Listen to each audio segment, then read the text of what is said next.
Quand est le jour de l'Aïd? Est-ce le 30 du Ramadan, alors que le mois sacré du Ramadan approche de sa fin? Une question fréquemment posée se pose, quand a lieu l'Aïd? Est-ce le 30e jour du Ramadan ou le lendemain? L'observation du croissant est le facteur décisif pour déterminer le début de l'Aïd. L'Aïd n'est pas lié au nombre de jours du Ramadan mais plutôt à l'observation du croissant de lune de Shawwal. Si le croissant de lune est observé le soir du 29e jour du Ramadan, le jour suivant sera le premier jour de l'Aïd el-Fitr et le Ramadan ne durera que 29 jours.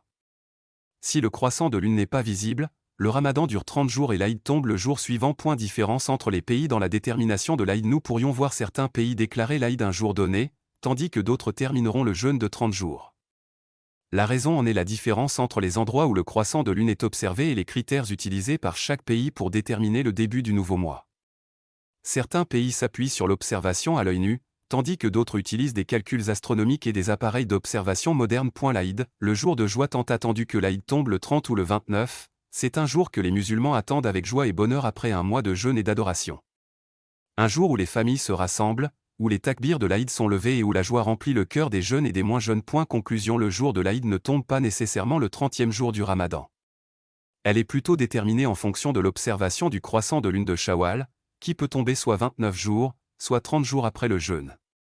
En fin de compte, que l'Aïd arrive tôt ou tard, c'est un jour de joie, de pardon et de célébration après un mois d'obéissance et de rapprochement avec Dieu.